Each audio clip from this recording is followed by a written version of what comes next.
책이 좀 급조된 내용이에요. 여섯 과목이 다 실려 있죠?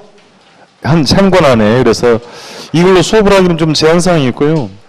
이번 주, 다음 주는 뭐 이걸로 좀 해야 될 것 같긴 한데, 원장님은 상의를 해서 자료를 따로 드리고 수업을 하든지 아니면 다른 방법으로 해야 될 것 같아요.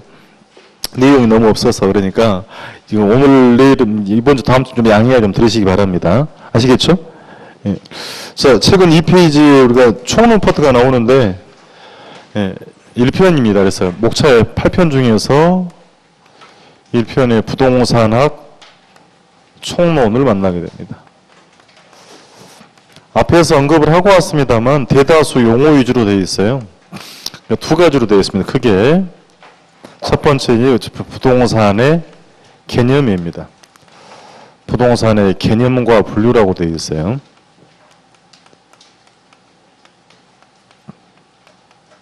개념에서 한 문제 정도 묻고요. 분류라고 하면 되게 토지 용어입니다. 토지 용어도 뭐 한 문제. 올해도 마찬가지 개념에서 한 문제, 토지 용어 한 문제가 나왔고요. 두 번째 파트는 부동산이 가지는 고유한 특성이라고 합니다. 부동산의 특성. 여기도 이제 한 문제가 나옵니다. 용어 위주이기 때문에 가볍게 정리하고 괜히 이런 거 가지고 복습한다고 시간 허비하시면 안 돼요. 그러니까 되게 책 첫 페이지가 첫 장이 뭐 중요하다고 많이 생각하시는 게 아니라는 얘기예요. 그러니까 가볍게 보는 거고요. 수업 시간만 반복을 하면 되고 8, 9월 달에 넘어가면 이제 기본서 정도가라고 때 말씀드릴 거예요. 그때 가서 정리하면 되는 거니까 용어 위주로만 보면 되겠습니다. 먼저 개념이 나오는데 우리 3페이지 먼저 보셔야 돼요. 3페이지에 이 챕터 2번에서 부동산 개념에서 1번 항목이 뭐라고 나옵니까? 복합 개념의 부동산이라고 되어 있죠. 타이틀에 밑줄할 겁니다. 자, 복합이라는 표현은 일본식 표현인데요. 종합이라는 표현입니다.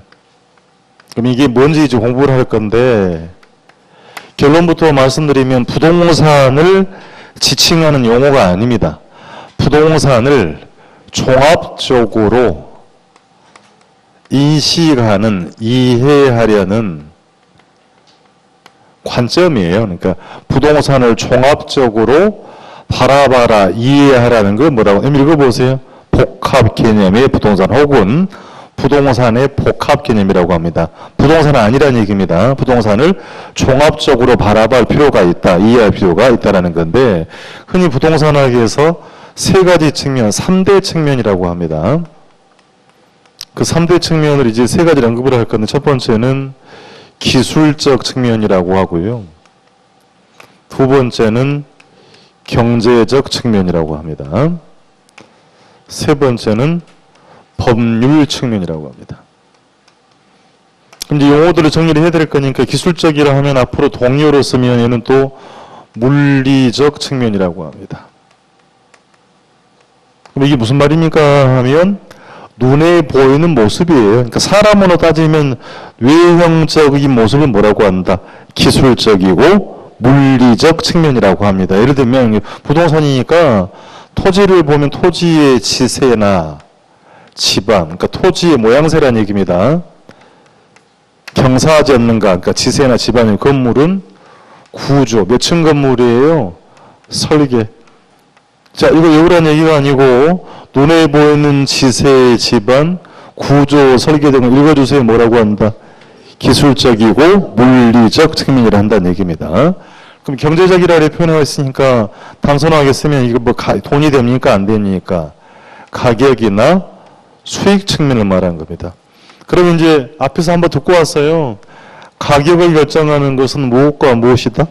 수요와 공급이다. 그러니까 줄여가지고 수급 관계적 측면, 가격이나 수익 측면 읽어주세요. 뭐라고 한다? 경제적 측면이라고 쓰는 거고요. 그 법이란 말이 나왔으니까 부동산에 관한 권리관계입니다.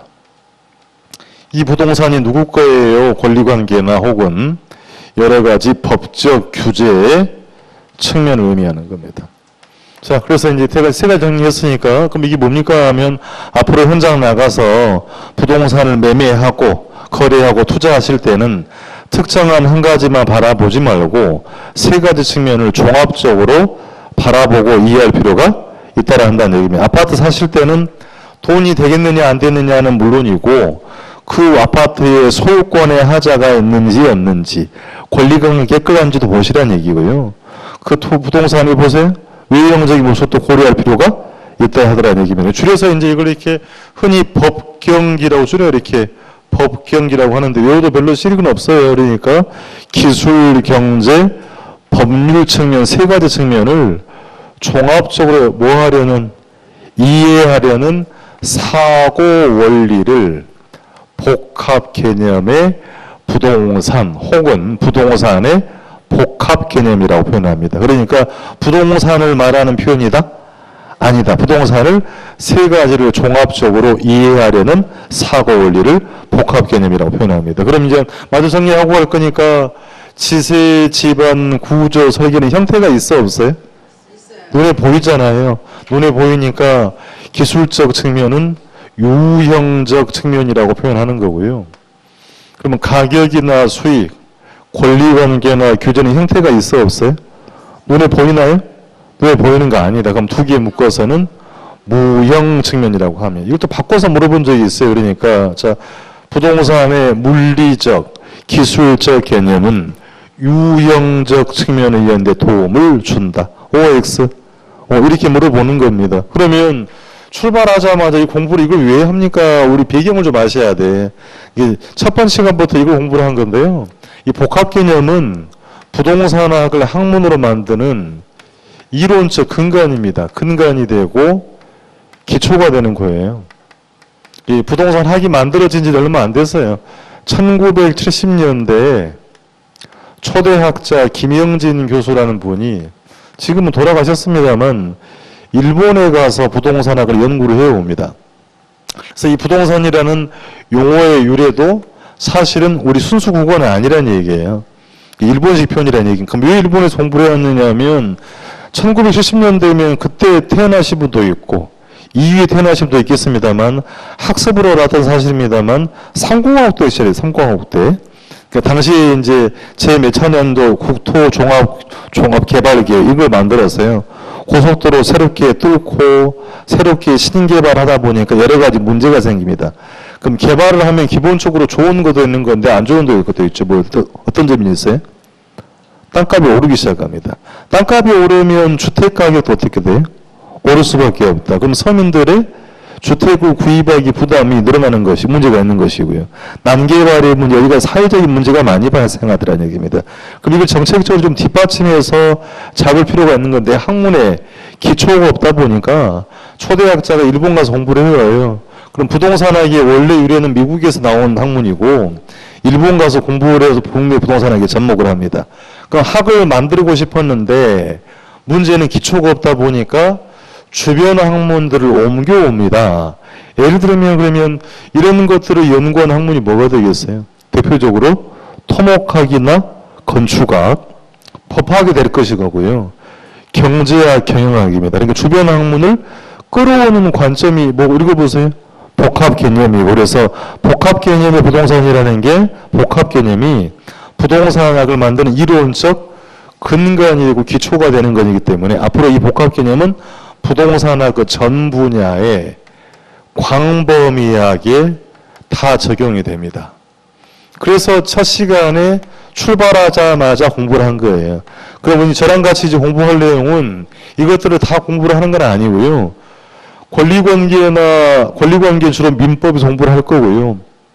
법적 규제는 공법에서 공부를 할 거니까 그러면 토목학, 건축학 공부하는 거 아니다. 저랑 공부하는 것은 경제적 측면을 공부합니다. 그러니까 부동산학기는 철저하게 가격과 수익 측면으로 공부한다 보시면 돼요. 그러니까 이게 돈이 됩니까 안 되니까 관점 공부를 하는 거고 결국 다시 정리를 하자라고 하면 부동산의 기술적 측면이나 법적인 측면이나 경제적 측면이 타당성이 있다고 하면 가격은 더 높아질 수가 있다 한다는 얘기입니다. 중요한 얘기예요. 그러니까 임대료 수익이 나온다 한들 부동산이 내일 모레 무너질 것 같아. 그럼 가치 어떻게 되어 있어요?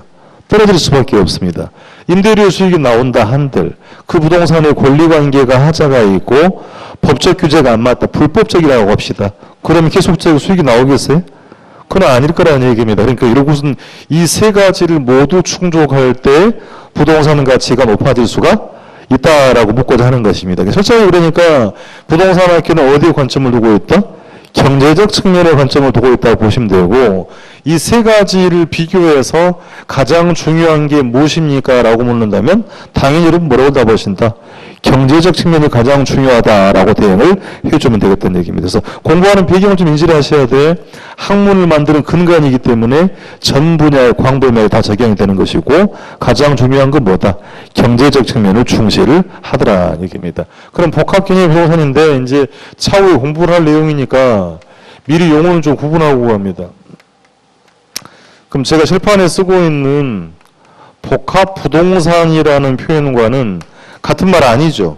그럼 읽어보세요. 사실 지금 공부했던 복합 개념의 부동산과 복합 부동산은 동의어다 아니다.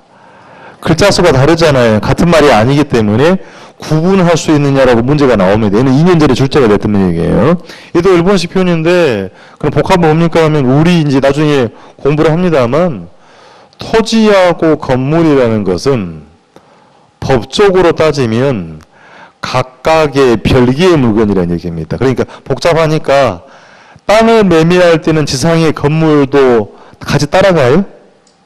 아니다. 땅 주인 따로 건물 주인 따로라는 얘기입니다. 그러니까 토지 따로 건물 따로 법적으로는 독립된 물건이라고 한단 말입니다. 근데 이 부동산은 실제로 거래하거나 매매할 때 혹은 감정평가할 때 또 용어 정리할 겁니다.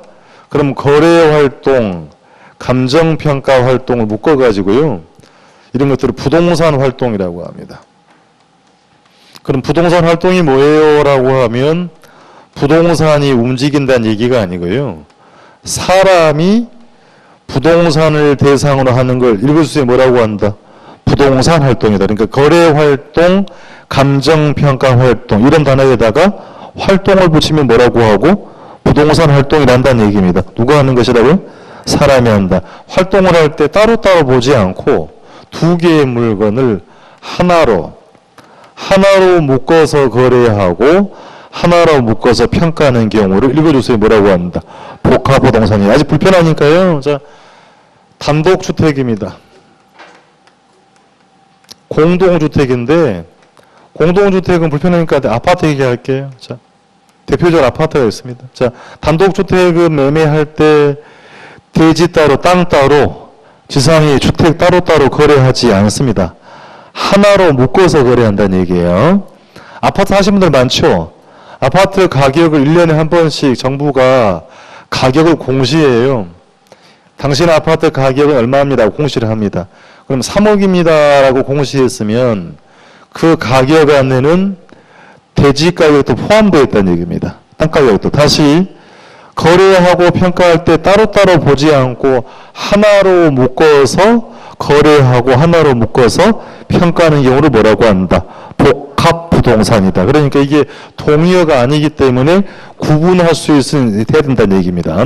복합 개념의 부동산을 기술경제법률 세 측면으로 종합적으로 뭐 하려는 이해하려는 사고 원리를 말하는 거고, 얘는 부동산이에요. 법적으로는 별개의 물건입니다만 토지와 건물이 하나로 일체로 거래되고 있거나, 일체가 무슨 말입니까? 하나라는 얘기입니다. 하나로 거래하고 하나에 평가하는 경우를 뭐라고 한다? 복합부동산 하겠다는 얘기입니다. 교재 잠깐 봐드리고 갑니다. 1번에서 복합 개념의 부동산 읽어볼게요. 두 번째 줄에 가시게 되면 중간만큼에 하나의 부동산은 법률 경제 기술이라고 나오잖아요. 그 두 문제 따보세요. 법, 경기 합니다. 찾았어요? 법률적, 경제적, 기술적 세 가지 법, 경기 측면의 개념을 동시에 지니고 있다. 이러한 측면은 부동산을 결정을 한다고 되어 있잖아요. 스스의 앞에다가 의사결정이라는 얘기입니다. 결정 앞에. 세 번째 줄 끝에 부동산 결정이란 말이 3페이지 보고 있습니다. 3페이지 세 번째 줄 끝에 부동산 의사결정을 할 때, 그 매매 거래한다는 얘기입니다. 할 때 유기적으로 작용한단 말이 상호 연관되어 있다는 얘기입니다. 개념을 공부하는 기본 관점, 독립적으로 작용한다가 아니고요. 다 기본 표현이 연관되어 있다는 얘기입니다. 상호 연관되어 있다. 그게 유기적이란 말입니다. 상호 연관되어 있기 때문에 총칭해서 뭐라고 한다. 복합 개념의 부동산. 그 아래에서 서주기 바랍니다. 이게 무슨 말인지 알 거니까 종합적으로 뭐 하려는 이해하려는 사고 원리입니다. 부동산을 지칭하는 게 아니고 부동산을 종합적으로 이해하려는 사고 원리를 복합 개념의 부동산 혹은 부동산의 복합 개념이라고 합니다. 표를 복잡하게 써놨는데 1번으로서 박스 안에 들어가 볼게요. 법률적 측면, 제도적인 측면이라고 되어 있죠. 선발 써도 권리관계나 법적 규제. 부동산의 권리관계나 법적 규제를 법률적 측면이라고 쓰고, 두 번째 경제적 측면, 어떤 말이 나왔어요? 가격이란 말이 보입니까? 가격이나 수익의 측면을 뭐라고 한다? 경제적 측면이라고 썼고, 세 번째 기술적 혹은 물리적, 써주세요. 지세, 지반, 구조, 설계다. 지세, 지반, 구조, 설계 등을 부동산의 기술적이고 물리적 측면이라 한다. 세 가지를 종합적으로 바라보는 관점입니다. 이해하는 사고 원리를 복합 개념의 부동산. 그러니까 표에 보시면 가운데 까만 글씨 보세요. 물리적 측면은 형태가 있으니까 앞에 뭐라고 되어 있고요. 유형적 측면. 그 아래 경제적, 사회적은 무시해도 관계없어요. 경제적과 맨 끝에 뭐 있어요? 법률 측면. 두 개 묶어서 뭐라고 형태가 없으니까 무형 측면으로 해서 맨 끝으로 갑니다. 그러니까 종합적으로 이해하려는 사고 원리를 뭐라고 한다? 복합 개념이라고 표현을 하겠다라는 얘기입니다. 됐지요? 이렇게만 정리해 주시면 되고, 그러면 그 아래 이제 괄호 1, 2, 3번이 나와요. 그럼 1번은 바꿔줄게요. 기술적 개념이라고 쓰겠습니다. 박스 밑에 괄호 1번에 기술적 개념의 부동산. 괄호 2번도 바꿔주세요. 경제적 개념. 3번은 법률 개념. 그게 작년 시험 지문이었습니다. 자, 그러니까 이제 복합 개념을 정리했고, 그럼 지금 뭘 공부하고 있냐면 개념을 정의한다 그랬잖아요. 여기 볼게요. 그럼 부동산 개념도 기술적 개념, 경제의 개념, 법률 개념으로 구분해 정리를 하겠다라는 얘기입니다. 그럼 부동산이 뭡니까? 라고 정의를 하는 거니까 첫 번째 그래서 법률적 개념부터 정리합니다. 혹은 법제도적 개념이라고 표현할 건데, 여기는 실제 좀 비중이 있어요. 자주 물어봅니다. 그럼 크게 이제 나눌 때는 협의의 부동산과 광의의 부동산으로 구분하게 됩니다.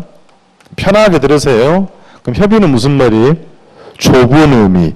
광의는 넓은 의미입니다. 그럼 협의의 부동산이라 하면 이렇게 정의합니다.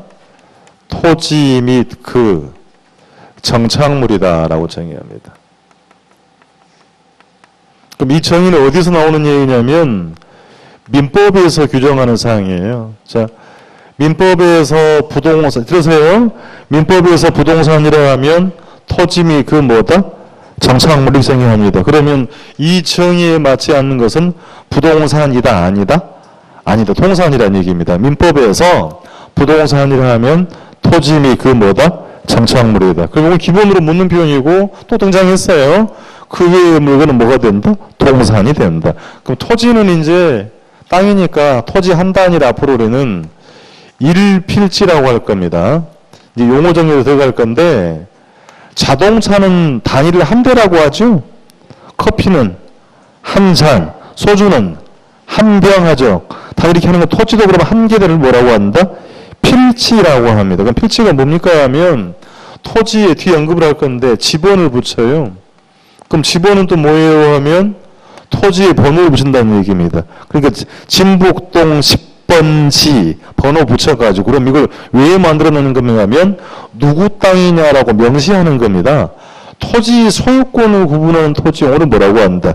필지다. 뭐 뒤에 깊은 내용 따로 보겠습니다만 토지 한 개는 뭐라고 쓰고 일필의 토지라고 하고, 자, 지번 붙여서 공적인 장부에 기록하는 것을 등기한다고 합니다. 이게 내 땅입니다라고 장부에 뭐 한다고요? 등재하는 걸 뭐라고 한다? 등기. 혹은 기록한다고 해서 등록단이라고 표현합니다. 소유권을 구분하는 토지 용어로 적어도 오늘 하나는 알고 하는 거니까 토지 한 개를 뭐라고 한다. 일필의 토지라고 쓰고 집원 붙여서 등기단이 등록단이 하겠다는 얘기입니다.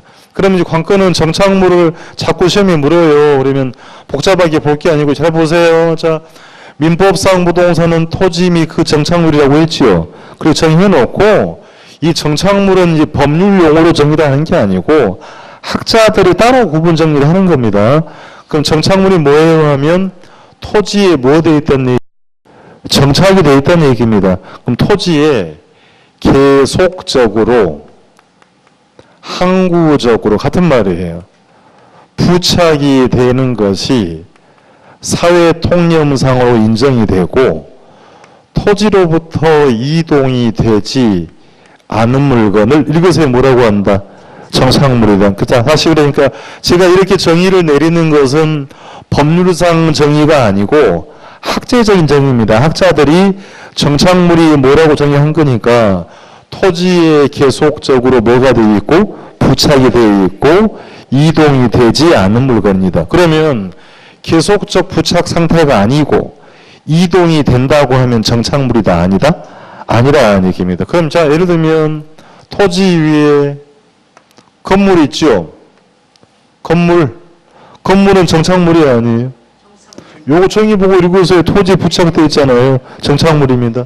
토지에 나무가 있대요. 자, 앞으로 잇목이라고 할 겁니다. 정착물이에요, 아니에요? 이 정의 보고 읽으시라고. 나무 심겨 있다고 해요. 정착물입니다. 다시. 잇목 뭐다? 정착물이다. 교량, 돌담, 도로의 포장. 자, 정착물일까 아닐까요? 여기 정의 보고 읽으세요. 복잡하게 아니다. 교량, 포장, 정착되어 있잖아요. 정착물이라는 얘기입니다. 자, 그러니까 종류가 중요한 게 아니고 이 용어의 정의를 잘 하시라는 얘기예요. 정착물이 뭐예요? 토지에 계속적으로 부착이 되어 있고 이동이 되지 않는 물건은 뭐다? 정착물이다. 자, 이렇게 물어볼게요. 경작 목적이 아닌 처음 듣는 얘기인데요. 다년생 식물.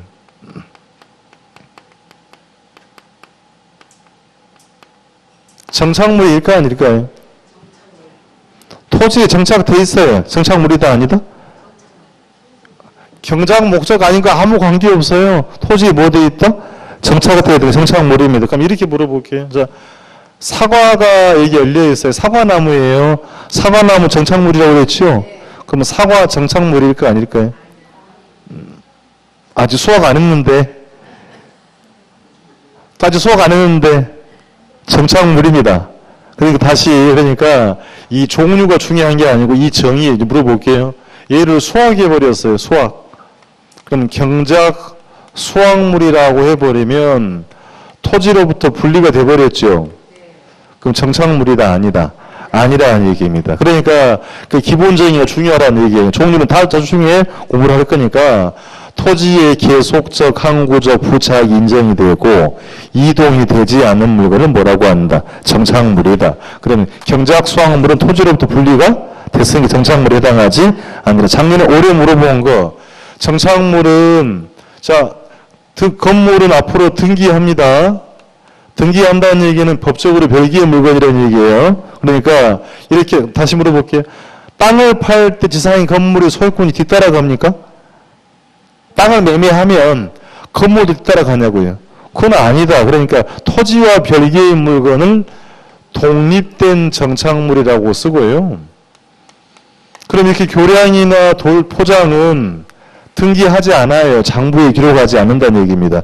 그럼 얘들은 토지의 일부인 정착물이라고 표현한다는 얘기입니다.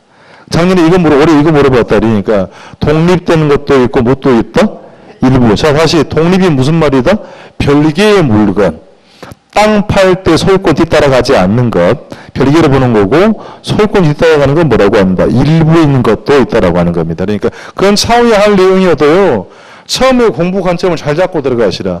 민법상 부동산이란 토지 및 그 정착물이라고 하는 것이고 정착물을 따로 끄집어내서 학자들이 정착물을 정의한다. 토지 읽으세요. 계속적 부착이 되어 있고 이동이 되지 않는 물건을 하겠다는 얘기입니다. 자, 그럼 이제 광의로 가볼게요. 넓은 의미니까 앞에 공부했던 협의의 부동산에다가 여기다가 준부동산을 합치는 개념이라고 합니다.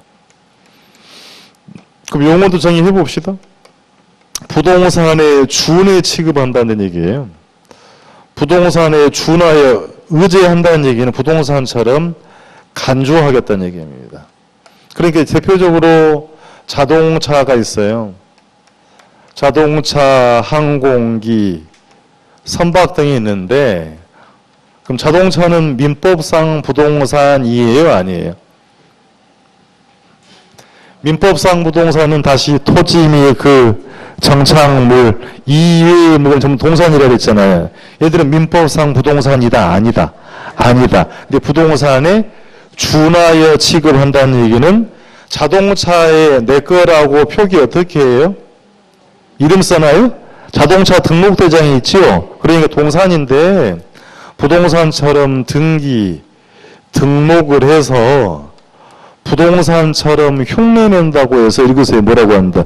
준부동산 한다는 얘기입니다. 용어들 아셔야 되는 거예요. 그러니까 이들은 민법상 부동산은 아닙니다만 부동산처럼 등록에 기록해서 부동산을 뭐해서 준해서 취급한다고 해서 준부동산 혹은 또 읽어보세요.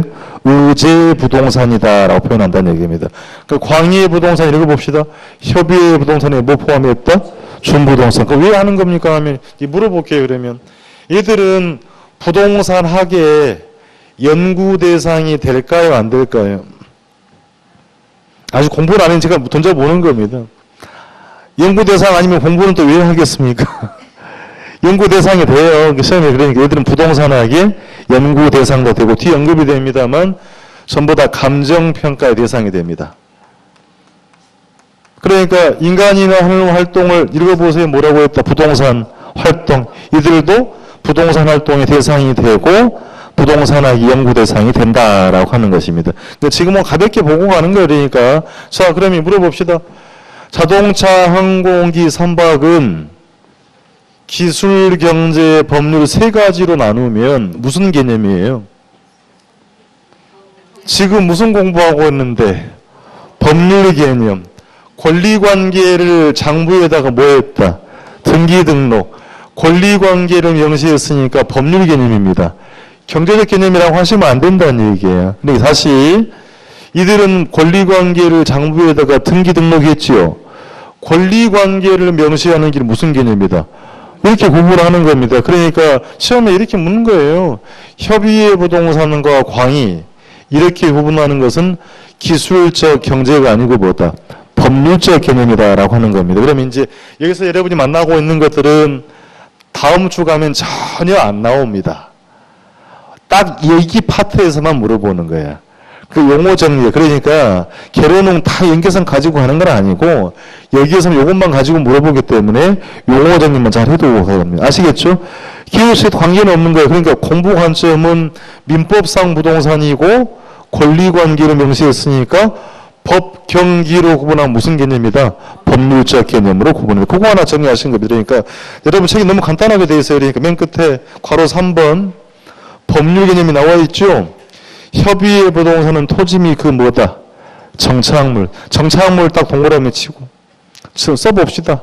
계속적 부착이 돼야 되고 맨 밑에 있어요.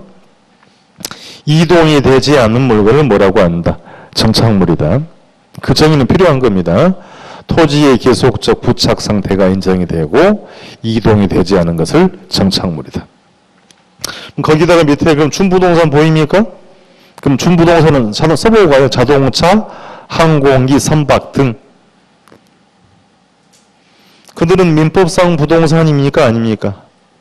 아니잖아요. 아니어도 부동산처럼 등기 등록해서 부동산처럼 흉내낸다고 해서 준부동산 한 겁니다. 그럼 표를 보고 읽어보면 협의의 부동산에다가 뭐 포함해서요? 준부동산 합친 게 뭐다? 광의의 부동산이라고 하는 겁니다. 그러니까 협의 광의에 구분하는 것은 법률 개념이었습니다. 넘기지 말고요. 괄호 2번으로 가면 바로 위에 이제 두 번째, 경제적 개념을 정의하라고 합니다. 저랑 이제 본격적으로 공부할 내용이 이 내용이에요. 경제적 개념입니다.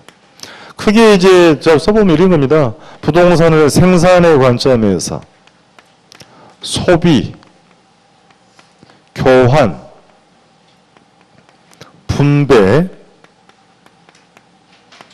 혹은 투자의 관점으로. 여기 칠판 한번 보세요. 이거 외우란 얘기가 아니고요. 생산, 소비, 교환, 분배, 투자, 이 단어의 뉘앙스가 법률 개념과는 하등의 관계가 없죠. 무슨 개념입니다? 경제적 개념이라는 얘기입니다. 이것 내용도 공부를 하게 될 건데, 이제 용어 정의입니다. 첫 번째가 합니다. 부동산은 자산이라고 하기도 하고요. 두 번째, 부동산은 자본이 되기도 한다고 합니다. 일단 이 두 가지부터. 이 보세요. 자, 이제 자산과 자본은 같은 개념이면 제가 이렇게 구분하지 않죠. 같은 말이 아니라는 얘기입니다. 자산은 그러면 영문으로 쓰면 에셋이에요. 에셋이고 자본은 캐피털이라고 합니다. 그럼 자산이 뭡니까 하면 부동산은 여러분의 재산이라는 얘기입니다. 재산이 거니까 자산 증식이라는 말을 들어본 적이 있죠. 부동산은 매입한 목적이 투자의 관점입니다. 투자의 관점으로. 자산 증식, 재테크 관점으로 부동산을 매입했다면 부동산은 뭐가 된다? 자산이라고 하는 겁니다. 주식에 투자한다고 하죠. 자, 삼성전자 주식을 샀어요. 100주를. 삼성전자 주식은 여러분의 뭐다? 자산이다. 주식 채권을 투자 자산이라고 하죠. 주식 채권은 뭐라고 한다고요? 투자 자산. 그 부동산도 뭐가 된다? 자산의 일종이 될 수가 있다라는 얘기입니다. 그리고 다시 앞으로 아파트 가격이 오를 거라는 기대감이 있다면, 가격 상승에 대한 예상이 있다면 아파트는 매입할 수 있죠. 그럼 아파트는 뭐가 된단 말입니까? 자산의 성격을 가지고 있다. 주식, 채권, 예산인 것처럼 부동산은 뭐가 된다? 자산이라는 얘기입니다. 그럼 자본은 이제 구분하고 갑니다. 자본이 뭡니까 하면 사업의 미천이라는 얘기입니다. 풀어가면 최종 재화를 만들어내기 위해 중간에 투입된 재화를 중간재라고 합니다. 건설업자가요, 아파트를 지어서 팔아먹는 게 주 목적이죠.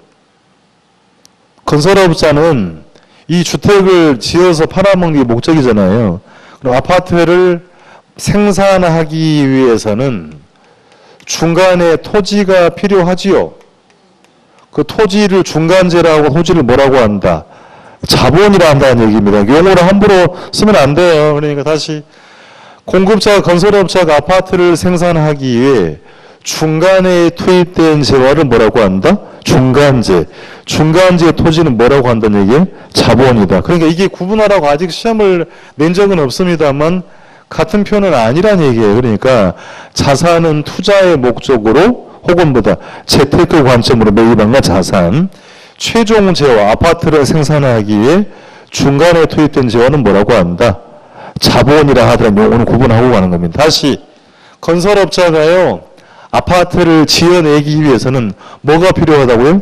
땅이 있으니까 땅. 그 땅은 자산이 아니고 뭐가 된다? 자본의 개념이 되는 것입니다. 그럼 얘랑 이제 구분하고 갈 게 소비재입니다. 자, 또 용어 정의합니다. 소비재가 뭡니까 하면 읽어볼게요. 소비하는 뭐다? 재화다. 커피를 뭐 한다고 해요? 소비한다고 하죠. 사서 마시려면 자, 뭐 지불하셔야 돼? 가격 지불해야 됩니다. 그러니까 소비재는 가격을 지불합니다. 물어봅시다. 그러면 커피를 마시고 나면 기분이 좋던가 안 좋던가요? 기분 좋던가요? 그러니까 이제 그 기분 좋다라는 말을 앞으로 시험에 쓰는 표현으로 효용이라고 합니다. 재화를 소비함을 통해 느끼는 주관적인 만족을 뭐라고 한다? 효용입니다. 이거 아셔야 됩니다. 다시 주관적인 만족은 뭐라고 하고? 효용. 효용을 얻기 위해서 가격을 지불한 건 뭐다? 소비재다라고 하는 겁니다. 이게 뭐냐고 물어요. 그런 용어를 알아야 되는 얘기입니다. 자, 그럼 여기서 이제 다시 물어볼게요. 주식은 자산이라고 해요? 소비재라고 해요? 자산이라고 해요. 주식을 소비한다고 합니까? 그렇게 하지 않네요. 커피를 소비한다고 하죠? 커피를 자산이라고 합니까? 아니란 얘기입니다. 그러니까 일반 상품은 엄격하게 구분이 되어 있다는 얘기입니다. 그럼 물어볼 거예요, 지금 이제. 자, 앞으로 아파트 가격이 오를 거라는 기대감이 있다면 사, 안 사? 사요. 아파트가 뭐가 되었어요? 자산이 된 겁니다. 그럼 앞으로 이제 이렇게 부를 거예요. 자, 이제 중요한 거 나옵니다. 앞으로 이제. 다른 조건은 일정하다. 우리 개론에는 이 조건을 줘요. 다른 조건은 일정하다는 얘기는 다른 건 고려하지 말고 주어진 조건 답하시라는 얘기입니다. 자, 그럼 아파트 가격이 앞으로, 자, 아파트 가격이 상승하면 다른 거 고려하지 말아 그랬어요. 아파트 가격이 상승하면 아파트의 소비량은 늘어나, 살 거예요, 안 살 거예요? 잘 모르겠다. 자, 커피 가격, 프라이스입니다. 가격을 앞으로 프라이스 쓸 거예요. 커피 가격이 오르면 마실 거예요, 안 마실 거예요? 떨어지면 더 마실 수 있죠. 그 소비재는, 이게 뭐 읽으세요. 뭘 위해서? 내가 기분 좋으라고 하는 거 비싸면 안 사요. 싸면 삽니다. 다시 다른 거 무시하고 아파트 가격이 오르면 아파트 산다, 안 산다? 안 사야 되죠. 다른 거 고려하지 말아 그랬잖아요. 아파트의 그럼 수요량은 뭐 할 것이다? 감소할 겁니다. 거꾸로 물어볼게요. 아파트 가격이 그럼 하락하면 아파트 사요, 안 사요? 사요. 아파트 수요량은 뭐 한다? 여기에 문제가 있는 거예요. 그러니까. 자, 다시 아파트를 소비재라고만 인식했으면 비싸면 안 사야 되지요. 싸면 사야 돼요. 당연한 얘기예요. 근데 문제는 어떻게 돼요? 가격이 떨어지기 시작한 아파트 사는 사람이 있어, 없어요? 없어. 왜 그래요? 더 떨어질 것 같으니까 아파트를 뭘로 보고 있다? 여기 있어요. 자산으로 보고 있다. 그러니까 부동산이 이게 혼재가 되어 있다는 얘기입니다. 결정이 쉽지가 않다는 얘기예요. 그러니까 자, 실수요자입니다. 주택을 사려는 사람, 실수요자가 집값이 내려가면 어떻게 사야 되죠? 실수요자 사야 될 거 아니에요. 왜 안 사? 그래요. 그래서 거꾸로 하고 있단 말입니다. 이걸 물어보는 게 시험장인가 하면, 그러니까 시험장에는 그럼 이걸 전부 다 한꺼번에 고려하면 답이 나와, 안 나와? 답이 없어요. 그러니까 다른 조건은 뭐 하다고? 일정하다고 놓고 주어진 조건 답을 하시라는 얘기입니다. 다른 걸 무시해버리고 가격 상승 기대감이 있다면 사야 되지요. 공감이 안 되는 것 같아요. 앞으로 가격이 오를 것 같으면 어떻게 사야 될 거 아니에요. 다른 거 무시하고 아파트 가격이 상승하면 앞으로 산다, 안 산다? 수요량 감소해야 됩니다. 그럼 하락하면 수요량은 증가. 이게 기본기가 그만큼 중요한 거예요. 그러니까 이게 지금 제가 물어보는 같은 방법이 아니잖아요. 기대감 때문에 기대감이 있으면 수요는 뭐 할 수 있다? 증가할 수 있다. 다른 거 고려하지 않고 가격이 오르면 비싸진 거죠. 산다, 안 산다? 안 산다. 싸면 산다라는 겁니다. 그러니까 이제 깊은 내용 공부도 해서 우리 부동산 시장이 합리적이고 이성적 시장이 아니에요. 현장 나가면 아파트 가격이 오르기 시작하면 경제 원리가 접목이 안 돼. 오르면 안 사야 되죠. 안 사야 될 거 아닙니까? 근데 더 산단 말이면 더 살려고 해요. 그러니까 문제는 거꾸로 하고 있다. 가격이 내려갈 때는 수요가 늘어나야 될 거 아니에요. 수요가 더 없어요. 그러니까 실수요자는 그걸 고민하면 안 되지. 가격은 상승과 하락을 뭐 한다고요? 반복한다. 그럼 내려간다면 사줘야 되는 거 아닙니까? 가만히 있다가 가격이 이제 오르기 시작하면 그제서 산단 말입니다. 거꾸로 하고 있는 거다. 그러니까 이게 일반 경제이론과 부동산 차이가 분명히 있다라는 거 여러분이 인지를 해야 돼. 그걸 시험에 물어보는 거란 말입니다. 그러니까 적어도 우리는 오는 주택이라는 게 토지라는 게 아파트가 자산의 성격도 있습니다. 무엇도 성격도 있다. 소비재의 성격도 있다. 그럼 소비재가 뭐다? 효용을 얻기 위해서 가격을 지불하는 것인데 효용이 뭡니까 하면 소비함을 통해 느끼는 주관적인 뭐다? 만족을 효용이라고 써냈단 말이에요. 이 용어는 분명히 중요한 건 잘 구분할 필요가 있겠습니다. 자, 다섯 번째 상품입니다. 얘는 용어는 쉬워요. 공급자가 이윤 창출을 위해서 돈을 벌어들이기 위해서 공급하거나 판매한 것은 뭐가 된다? 상품이다. 이게 중요한 용어 정리였어요. 소비자는 무엇을 위해 행동한다? 공급자는 무엇을 위해서? 다음 주가 또 나온다는 얘기입니다. 기본기가 되는 겁니다. 그러니까 이제 이렇게 물어볼게요. 다른 조건 일정할 때 아파트 가격이 상승하면 아파트의 공급량은 뭐 하겠어요? 증가하겠어요? 감소하겠어요? 여기 중요한 단어가 있잖아요. 이윤극대호가 목적이라 그랬으니까 가격이 상승하면 공급량은 뭐 하고? 증가하고. 그럼 가격이 하락하면 돈 돼요? 안 돼요? 그럼 공급량은 뭐 할 거다? 감소할 거라는 얘기입니다. 이해되겠습니까? 자, 다시 아파트를 뭘로 보고 소비재로 본다면 상승하면 수요량은 당연히 뭐 하고? 감소하고 하락하는 수요량은 뭐 한다? 증가하더라. 그러니까 제가 조건을 주고 묻잖아요. 요게 원인이죠. 이 결과란 말입니다. 결론은 이제 앞으로 이런 관점이 필요하다라고 하는 겁니다. 이거 종류 외웠냐고 물어보는 거 아니에요. 용어를 정리를 못하면 결국은 외워. 공부량만 늘리는 거란 말입니다. 그러니까 이게 용어가 내 걸로 정의가 돼야만이, 자, 물어봅시다. 자, 자산, 자본, 소비재, 상품, 이 단어의 느낌이 법률 개념입니까? 이게 법률이냐고 하등의 관계가 없잖아요. 그 문제는 그건 모르고 그냥 이것만 따숩다 왜 이렇게 자자라 또 외운단 말입니다. 그것은 의미가 없는 공부다. 그러니까 용어를 가르치는 게 그만큼 중요하다라고 당부를 드리는 겁니다. 그럼 하나 남았어요. 세 번째, 생산 요소. 학창 시절에 다 들었던 얘기입니다. 들어볼게요. 자, 재화를 생산하기 위해 투입되는 여러 가지 요소라는 얘기입니다. 분필을 만들어내기 위해서는 뭐가 필요합니까? 재료? 그 자본이라고 합니다. 재료. 또 뭐 재료만 있으면 돼? 기술. 또 얘기해 보세요. 또. 일을 해야 되니까 노동도 필요할 것이고. 그러죠? 그러니까 토지, 공장을 만드는 토지가 필요하죠?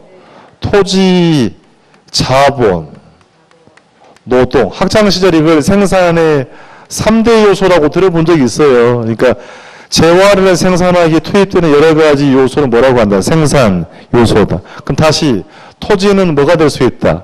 생산 요소가 될 수가 있다. 생산재가 되기도 하고 소비재가 될 수도 있다라는 얘기입니다. 그러니까 여기다 경영까지 포함을 하기도 하는 건데요. 그럼 이제 공부하는 관점, 자, 4가지. 토지, 자본, 노동, 경영을 뭐라고 하고? 생산 요소라고 쓰고. 그러면 여러분 이것들을 빌렸으면 일정한 대가를 지불해야 되죠. 물어봅시다. 자본을 돈이라고 한정하고 돈을 빌렸으면 뭐 내신다 그래요? 이자. 이거 잘 하시는데 자본의 대가를 이자라고 표현한다는 얘기입니다. 그럼 노동을 위해서 했던 얘기는 고용했다는 얘기잖아요. 그럼 뭐 줘야 돼? 월급. 그러니까 임금이라고 표현합니다. 다시 자본의 대가를 뭐라고 쓰고 이자, 노동의 대가를 임금, 경영의 대가는 이윤이라고 합니다. 그럼 토지를 빌렸으면 뭐 지불하셔야 돼? 임대료. 자, 임대료를 이제 지대라고 표현한다는 얘기입니다.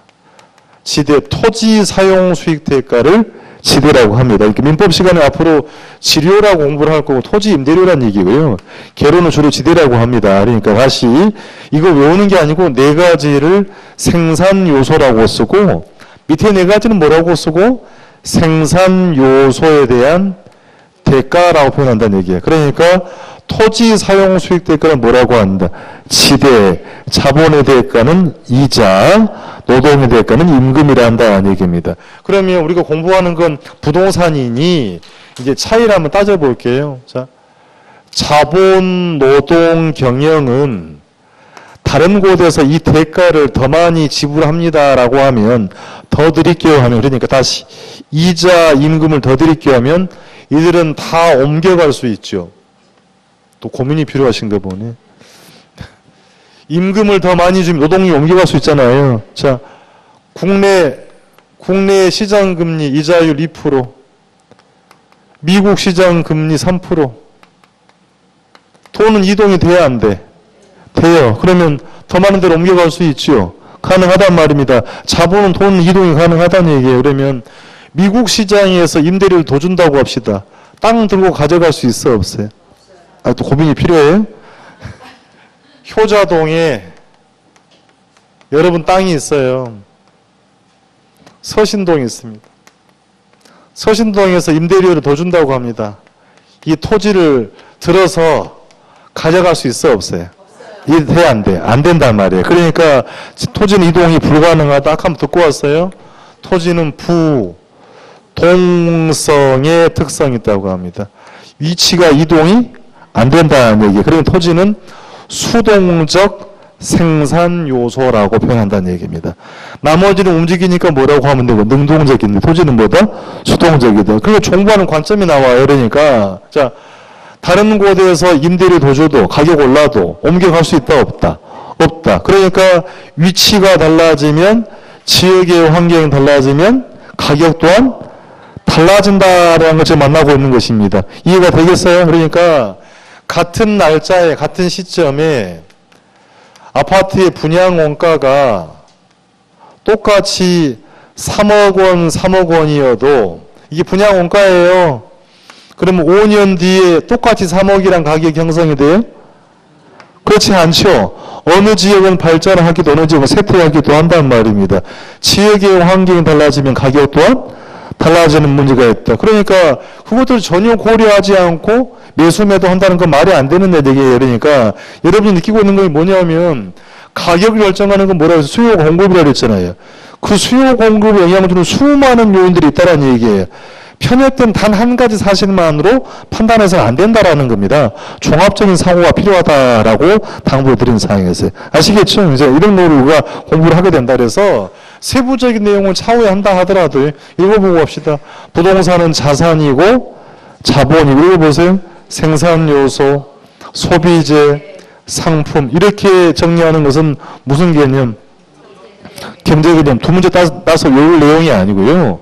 용어 정리만 하시면 이거 섞어주더라도 넘어갈 내용 아니라는 얘기입니다. 그러니까 이렇게 토지 및 그 정착물 준부동산은 무슨 개념이고 법률 개념이고 자 앞으로 우리는 본론으로 이걸 많이 공부를 하게 된다는 얘기예요. 그러니까 주로 이제 홀수달에서는 요거 세 가지로 만나요.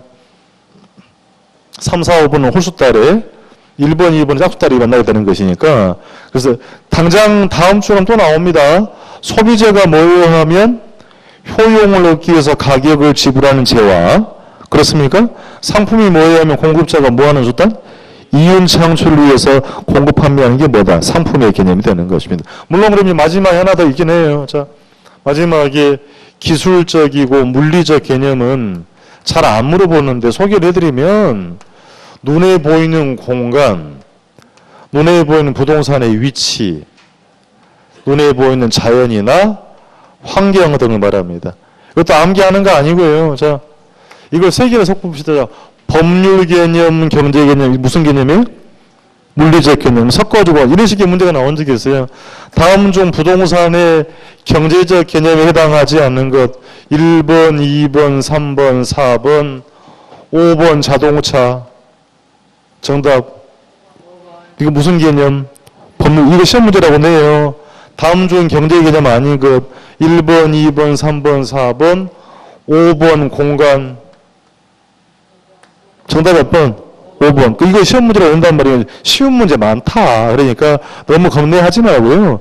용어 정리만 하시면 되는 겁니다. 그러니까 관건은 이 세 가지를 섞어서 물어볼 때는 뭐만 정리만 잘하면 경제 개념만 정리 잘하면 충분히 문제는 해결이 되는 겁니다. 이제 본론에 가면 이제 어차피 법률 개념과 물리 개념은 앞으로 안 나와요. 안 나오는 거고 본론에 가면 전부 이 내용 공부로 들어갈 거니까 오늘 만났던 이 용어들을 정리를 잘하고 부동산이 소비재가 될 수도 있고 뭐가 될 수도 있다. 자산의 성격이 될 수도 있더라는 얘기입니다. 그러니까 금리가 오른다고 하면 이 사실 하나만으로는 가격이 내려갈 수 있지요. 다른 거 고려하지 않으면 금리가 상승하면 그럼 다른 요인 때문에 가격이 또 오를 수도 있다라는 것입니다. 그러니까 누구 말 듣고 하지 말고요. 종합적인 사고가 없으면 뒷북을 당한단 말입니다. 그러니까 항상 관점을 내가 공부하고 준비를 분명히 해야만이 이게 오르고 내릴 때 할 때 여기서 팔고 여기서 팔면 좋은 기회가 될 거 아닙니까? 근데 거꾸로 하고 있는 게 대해서 사실 우리가 그러니까 실수요자 입장이라고 하면 가격 조정이 있으면 당연히 뭐 해야 돼? 매수해야 돼. 근데 더 떨어질 것 같다는 것도 안 사는 거죠. 그러니까 부동산이 무서운 게 뭐냐면 떨어질 때는 살벌하게 내려가는 거예요. 바닥이 어딘지 모르고 오를 때는 또 살벌하게 오르는 겁니다. 그러니까 안 사고 있다가 여기 사면 어떻게 돼 이제 얼마나 불안하겠냐는 얘기야. 그래서 가격은 항상 상승과 하락을 반복을 하는 건데 오늘 참 무슨 말인지 모르더라. 가격은 항상 어디로 돌아간다고요? 균형 수준으로 돌아가는 경향이 있다라는 걸 여러분 인지를 분명히 할 필요가 있다. 그래야만이 추경매수, 추경매도 하지 않는다라고 말씀드리는 사항이었습니다. 계획은 내용은 별거 없는데, 자, 잠깐 보고 가요. 그래서, 괄호 2번 경제개념, 생산요소, 자본, 소비재, 상품, 또 뭐 되겠어요? 자산이다. 그러니까 그 뉘앙스들은 경제개념이었던 거고요. 괄호 1번 기술적 개념, 자연, 위치, 공간, 환경이라고 되어 있죠. 외우려 하지 마세요. 제가 외우란 말씀 안 드리잖아요. 써먹을 데가 없는 거니까. 그러니까 경제 개념의 용어들만 잘 정리를 해주고 가면 되겠다라고 당부드립니다. 사실은 그러니까 요거만 가지고 한 두 문제가 나왔다는 얘기니까 이거만 잘 정리합니다. 복합 개념이 무슨 말이에요? 기술, 경제, 법률 측면을 종합적으로 뭐 하려는, 이해하려는 사고 원리. 복합 부동산은 부동산이에요.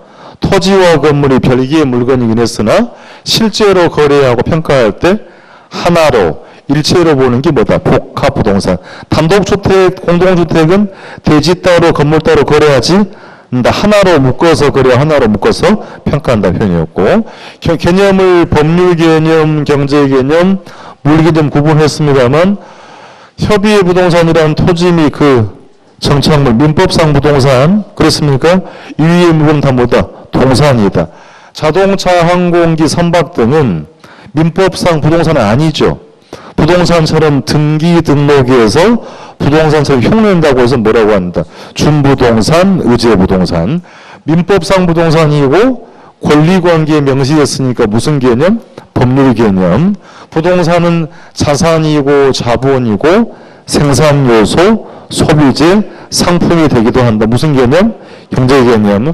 소비재, 효용을 얻기 위해서 가격을 지불하는 재와 이윤창출에서 팔아먹어서 뭐가 된다? 상품이 된다. 이 정도 용어는 분명히 필요하다라고 덤드립니다. 다음 주에 어떻게 나오냐면 그러면 생산 요소를 이렇게 토지, 자본, 노동, 경영이라고 그랬잖아요. 그럼 이제 아파트를 지어낼 때는 뭐가 필요하다? 돈이 필요하잖아요. 이자 비용 이렇게 편이 바뀝니다. 건설 노동자의 임금, 택지 매입 비용. 자, 이렇게 물어볼게요. 그러니까 다른 조건은 일정하다. 이게 무슨 얘기라고요? 다른 거 고려하지 마시라고요. 올해 시험 물어본 거. 택지 매입 비용이 증가하면